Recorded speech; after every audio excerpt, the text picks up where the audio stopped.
क्या नूह की बाढ़ भारत से शुरू हुई थी?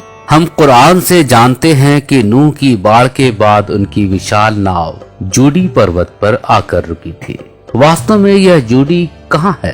तुर्की, सीरिया, इराक सीमा, अर्मीनिया और आज़रबाईजान में जूडी पर्वत के अस्तित्व के बारे में कई दावे किए गए हैं, लेकिन इनमें से कोई भी दावा ठोस और पर्याप्त नहीं है। संभवतः ईरान में जो जूडी है, ऐसा प्रतीत होता है कि वही वास्तविक जूडी है। इस जूडी से 600 किलोमीटर की दूरी पर ईरान में नेहबंदन नाम का एक शहर है। कृपया ध्यान दें, महाभारत जैसी महाकाव्य भी यह कहती है कि नूह की नाव नावबंधन नाम के स्थान पर रुकी थी। संस्कृत शब्द नावबंधन का अर्थ है नाव को बांधना, लेकिन टिप्पणीकार अभी भी यह बता पाने में सक्षम नहीं है कि नूह की नाव के ठहर जाने के बाद दुनिया के किस हिस्से में ईशदूत नूह ने प्रचार प्रसार किया। यह भी मालूम नहीं किया जा सका है कि बाढ़ से पहले 600 साल तक ईशदूत नूह कहाँ थे। यहूदी धर्म ग्रंथ तोरा केवल यह बताती है कि ईशदूत नूह और उनके साथी बाबेल में एक साथ इकट्ठा हुए थे। कुरान में वर्णित है कि तंदूर से प्रचुर मात्रा में पानी बहना शुरू हो गया था और यही दरअसल जल प्रलय या प्रचंड बाढ़ की शुरुआत थी, और ये इसी तरह जारी रहा जब तक कि ईश्वर की आज्ञा पारित नहीं हुई और तंदूर से पानी बहता रहा। ईश्वर ने आदेश दिया, हर तरह के जीवों की एक जोड़ी को नाव में सवार करो। कुरान अध्याय 11।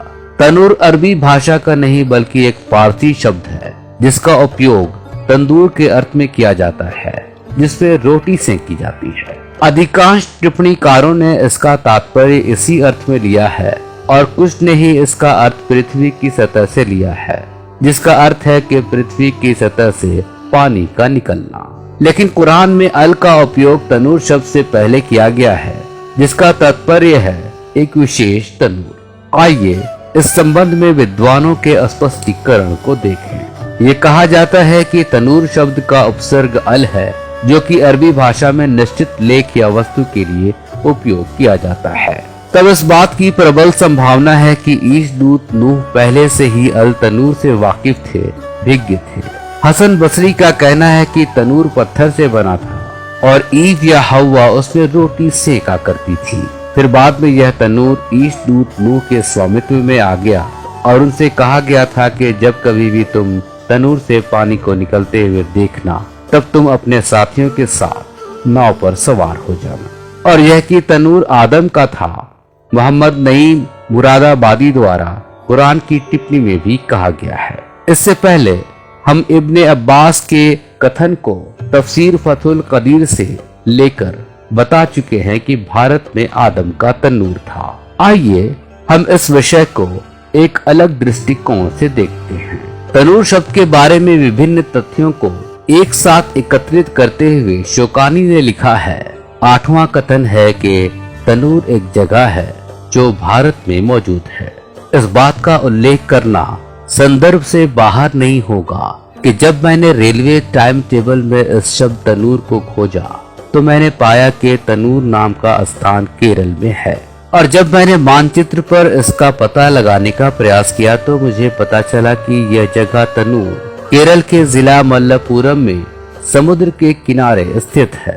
यह अरब सागर द्वारा अरब से अलग किए गए भारत के पश्चिमी तट पर स्थित है। उपरोक्त चर्चित किंवदंतियों के प्रकाश में क्या यह माना जा सकता है यह तनूर वही स्थान है जहां से ईशदूत नूह का जल प्रलय शुरू हुआ था, जैसा कि कुरान में चित्रित किया गया है।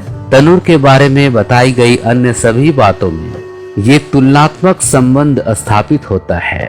यह निष्कर्ष निकाला जाए कि पानी बहने लगा था समुद्र के किनारे स्थित तनूर नामक स्थान से, तो क्या हम ये कह सकते हैं कि भारत में स्थित तनूर ही ईशदूत नूह के बाढ़ का शुरुआती केंद्र या बिंदु था?